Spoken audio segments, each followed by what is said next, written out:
যে আমি প্রায় ২ বছর পূর্বে চাকরি থেকে অবসর গ্রহণ করেছি। এই অবসর সাবেক আইজিপি ডক্টর বেনজির আহমেদ এবং তার পরিবারের সদস্যদের নিয়ে সম্প্রতি একটি মিডিয়া গ্রুপের কয়েকটি সংবাদ মাধ্যমে অঢেল সম্পদ অর্জনের অভিযোগে সংবাদ প্রকাশিত হয়। তা নিয়ে আলোচনা সমালোচনা শুরু হলে শনিবার নিজের ফেসবুক অ্যাকাউন্টে একটি ভিডিও বার্তার মাধ্যমে সেসব অভিযোগের জবাব দিয়েছেন তিনি।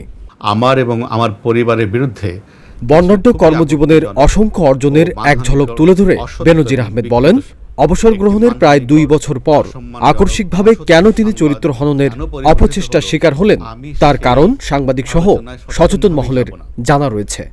তবে নৈতিক অবস্থান থেকে একে একে ওই প্রতিবেদনের সবকটি অভিযোগের ব্যাখ্যা দিয়েছেন তিনি। ৪৫টি তথ্য, অভিযোগ এবং অপমানজনক বক্তব্য সন্নিবেশিত আছে। তার মধ্যে ২৪টি তথ্য বা অভিযোগ সম্পূর্ণ মিথ্যে। এবং বেনজির আহমেদ বলেন, ওই প্রতিবেদনের প্রায় ৪৫টি অভিযোগের ২৪টি সম্পূর্ণ মিথ্যা। দুটি বিষয়কে বিকৃতভাবে ৭ বার পুনরাবৃত্তি করা হয়েছে।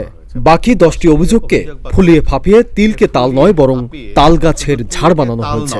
তাল গাছের ঝাড় সমেত তাল বানিয়ে ভুলভাবে উপস্থাপন করা হয়েছে।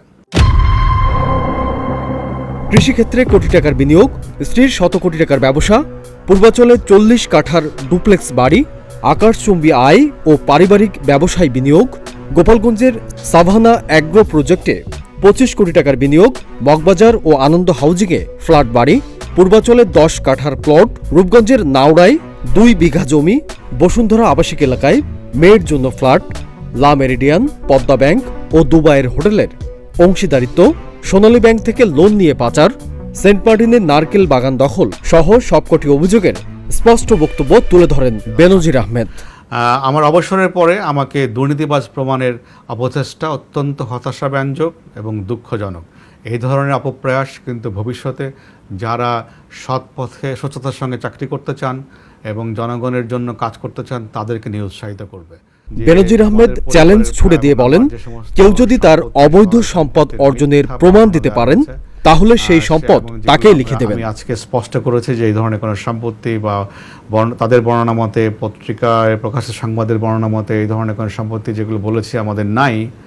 যদি কেউ প্রমাণ করতে পারেন তাহলে আমার এবং আমার পরিবার হাসি মুখে সেই ব্যক্তিকে বা সেই গ্রুপকে আমরা সেই সম্পত্তি বিনা পয়সা লিখে দেব। পরবর্তীতে আরও একটি ফেসবুক স্ট্যাটাসের মাধ্যমে বেনজির আহমেদ জানান, কক্সবাজারের রামাদা হোটেল, ভাওয়াল রিসোর্ট, বনানীর ইউনিক রিজেন্সি হোটেলেও তার কোনো বিনিয়োগ নেই এবং একইভাবে কেউ যদি মালিকানা বা বিনিয়োগ প্রমাণ করতে পারেন তাহলে তাকে বিনা পয়সায় তা লিখে দেওয়া হবে। সকল ধোঁয়াশা এবং কুয়াশা দূরীভূত হবে। আমান নবী, প্রতিদিনের বাংলাদেশ, ঢাকা। তো অবস্থান আমি মনে করি এর মাধ্যমে আমরা প্রকাশ করতে পেরেছি।